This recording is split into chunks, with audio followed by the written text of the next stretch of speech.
magandang hapon po mga minamahal. Higit sa lahat po sa ating pong pinakamamahal na Panginoong Jesus. At bumabati rin po ako sa atin pong lahat muli na isang happy 40th year church anniversary. Purihin ang mahal na Panginoon. At kami po ay magpapalabas na naman ng isang espesyal na presentasyon at karugtong po ito ng amin pong ipinalabas noong nakaraang Disyembre. Mga minamahal, kami po ang mga piling, mga awit ng Jesus Miracle Crusade International Ministry sa dakong ito ng San Carlos.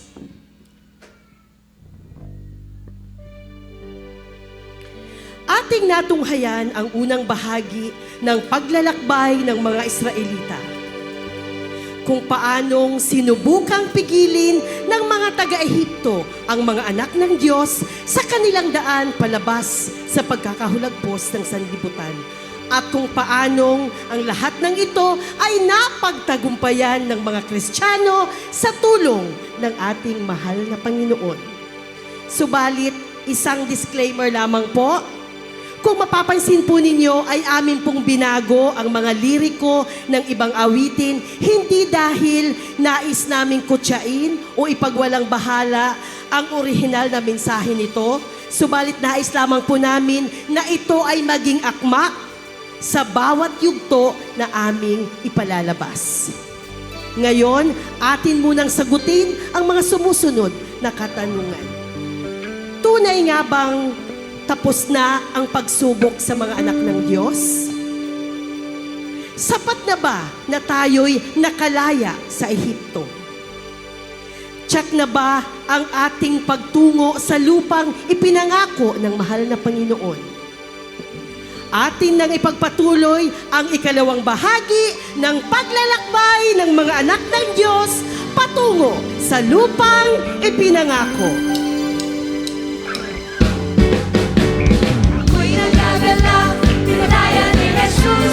Ako'y nagagalak, pinalaya ni Jesus. Ako'y nagagalak, pinalaya ni Jesus. Umawit ng haleluya, pinalaya ni Jesus. Galing sa Ehipto, pinalaya ni Jesus. Galing sa Ehipto, pinalaya ni Jesus. Galing sa Ehipto, pinalaya ni Jesus. Umawit ng haleluya, pinalaya ni Jesus. Ako'y nagagalak, pinalaya ni Jesus. Ako'y nagagalak, pinalaya ni Jesus. Ako'y nagagalak, pinalaya ni Jesus. Sumawit ng haleluya, pinalaya ni Jesus. Bagamat ipinakita ng mahal na Panginoon ang kanyang kahabagan, nakuha pa rin ng mga Israelita na makahanap ng ikamamaktol sa ating Diyos. Tagal na nating naglalakbay. Nakukutom na ako. Oo nga. Pati ang mga anak ko. Nagugutom na. Wala silang makain.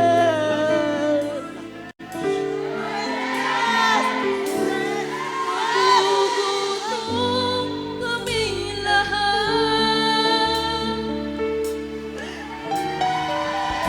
Moises, pakinggan mo.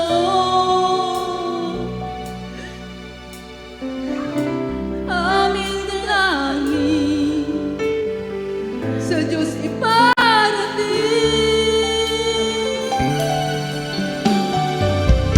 Kalakasan ay kailangan. Mabuti ka sa Ehipto. Doon may pagkain kahit na alipin. Diyos, aming sandigan, Ikaw ang siyang nagbibigay mga kailangan.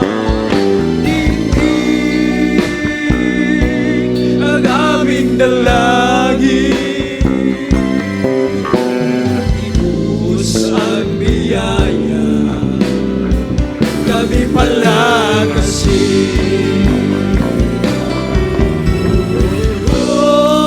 Diyos, aming sandigan,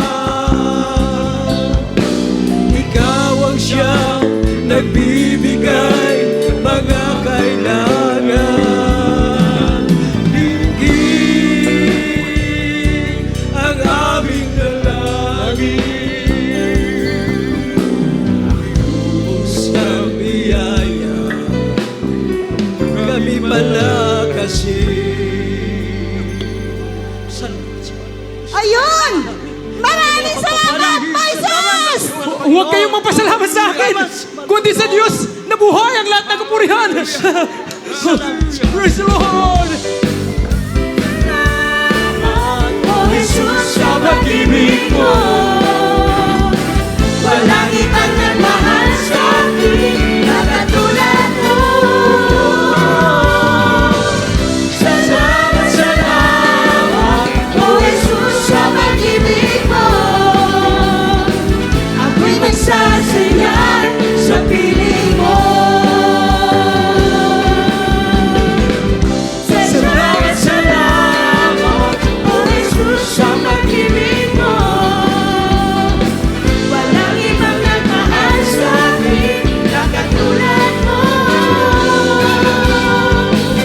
Salamat, salamat, O Jesus, sa pag-ibig mo.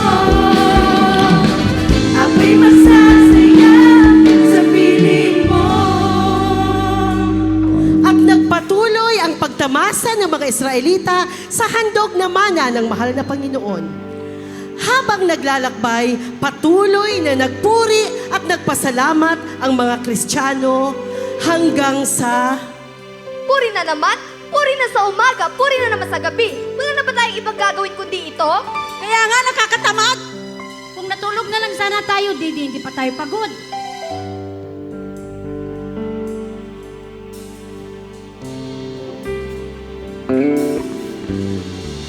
Napagod ka na nga ba sa pagpupuri? May mga sandali kamay mo ay kaibigan o kaibigan. Nais kong inyong malaman na may Diyos na pwede niyong malapitan. Kawalan man ang gana sa inyong paglilingkod, huwag kang matakot, lumapit kay Jesus. Lahat halos ng paraan ay ginawa ko upang kapaguray maibsan. Ngunit ngayon'y hindi na maligaya aking nilimot mga natanggap na biyaya. Ang hinahanap mo, tunay na kapayapaan. Kay Jesus nagkakamtan. Ang pag-ibig mo sa Diyos ay huwag mong ipagpapalit. Ang maningas na paglilingkod ay huwag mo rin ipagkakain. Dumalo 3 times a week, magkaroon manalangin. Magmula ngayon hanggang doon sa langit. Unang pag-ibig mo sa Diyos ay huwag mong ipagpapalit.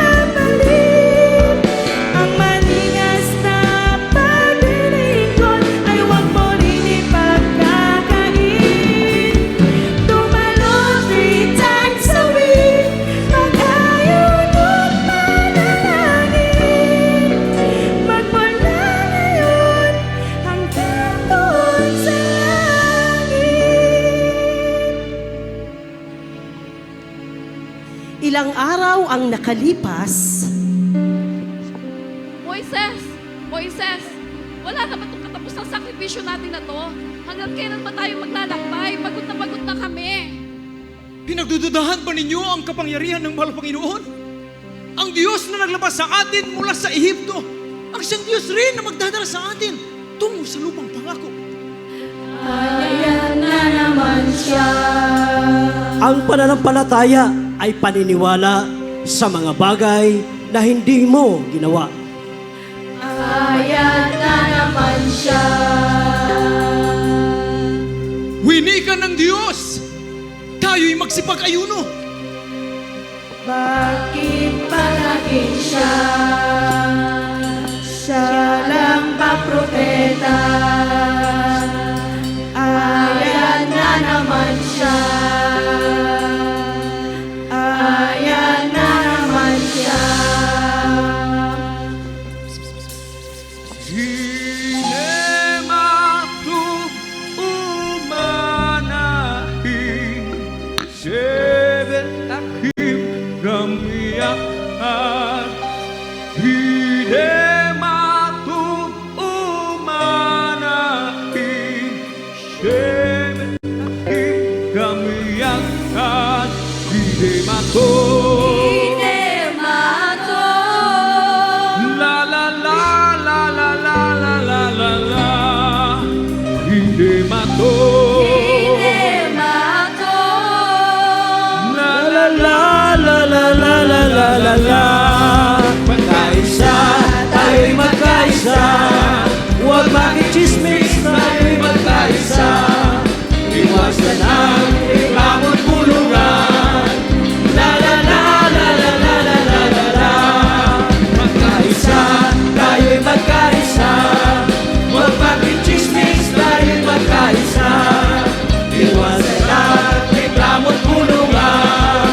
La la la la la la la la la la. La la la la la la la.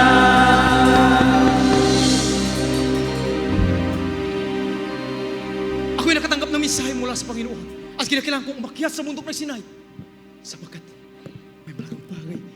may malagang bagay akong dapat gawin. Inaasahan ko kayo na sa aking paglisan, kayo'y mananatili sa kainitan sa paglilingkod sa Panginoon. Huwag niyong kalilimutan ang magsipag-ayuno upang kayo ay huwag malagay sa lumang tukso.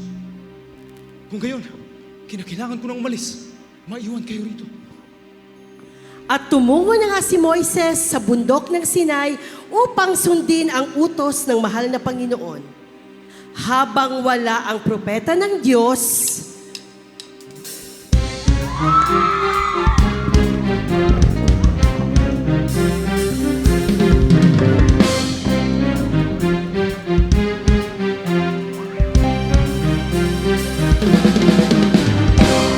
ang mga Israelita ay nagsimulang magdiwang. Pinabayaan ang kanilang mga tungkulin. Nanlamig, lumikha ng Diyos-Diyosan. Sinuway ang nais ng Diyos. Lumayo sa kanyang kamay.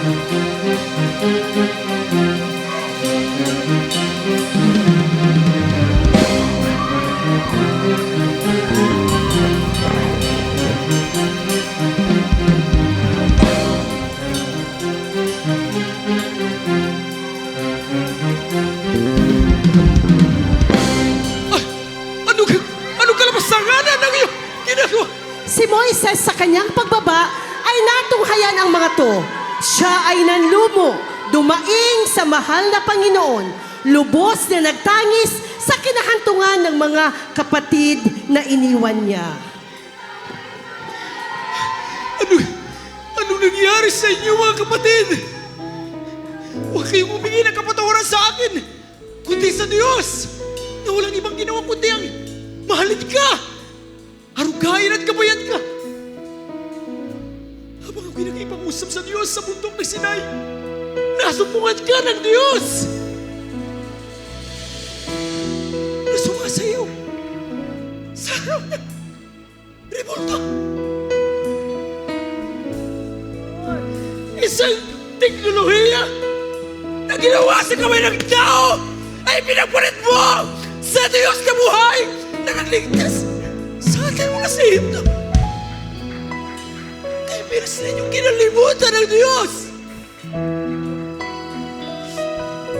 Nakalimutan mo ba kung ikaw ay nagutom at halos wala kang malapitan?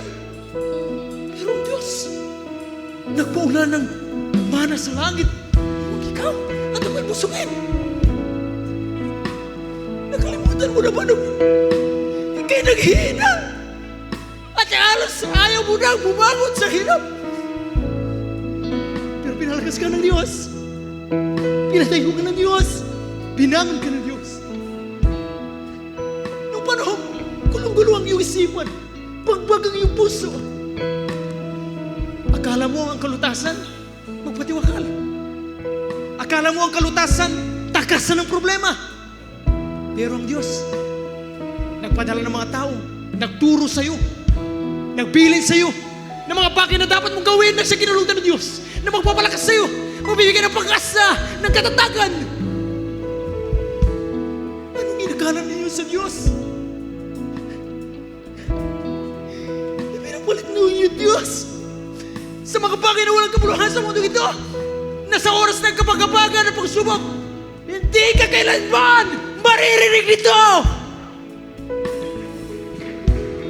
Hindi nagtatapos ang ating paglalakbay sa mundo ito sa pag-alis lamang sa Ehipto. Habang hinihintay natin ang pagbabalik ng Diyos, marami pa ang mga daan na kailangan nating tuwirin. Pero ang Diyos nangako ng pag-asa at kalakasan. Kaya mahal na kapatid, huwag kang mapapagod. Huwag kang magsasawa na maglingkod sa Diyos at magtiwala sa Diyos. Nalalaman ng Diyos ang iyong pangailangan. Ang tangi mong gawin, manampalataya, magtiwala.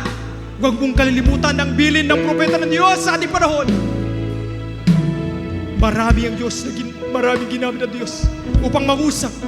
Sa Kanya lamang ang tingin, hindi sa mga problema, hindi sa katalamatian, hindi sa pangangailangan.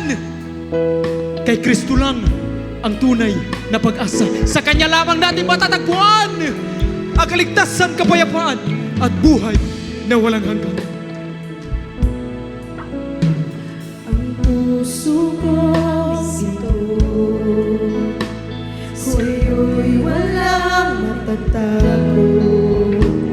Alam mo ang lahat, pati laman ng isip ko. Hindi ka nagbabago, ako'y iyong inabot. Ako ay iyong tulungan, kami ay panghawakan. Maraming beses na kami ay nadarama sa pagtagpo papalayo sa'yo. Di mabilang na sakit sa iyong kalooban, pagsuway sa mga utos mo. Ngunit handa kang magpatawad at lagi mong hinihintay na ako'y bumalik at tumawag sa iyong ngalan.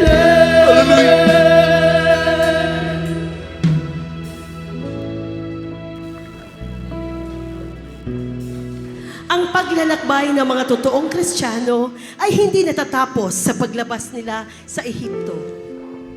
Sa kasalukuyang panahon naman, ay gawin nating mas masidhi ang ating paglilingkod. Nakadadalo nga tayo, subalit wala naman ang focus natin sa mahal na Panginoon. Nakapagpupuri nga tayo, subalit binibilang naman natin ang oras ng ating pakikipag-ugnay sa Kanya. Nakapagbibigay nga tayo ng ikaputhandog, subalit ito ba ay nasa tamang panuntunan ng mahal na Panginoon?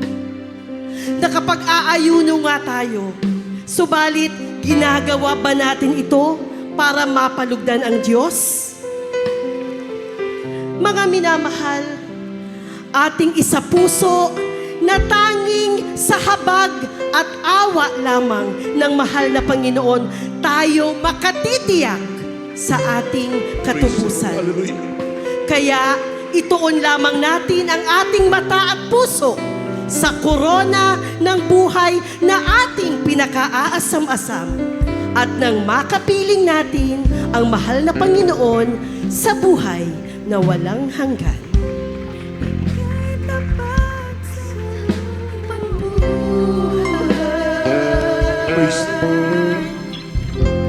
Ika'y mabuti.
ipanalangin sa ating pinakamamahal na Panginoong Jesus po lamang.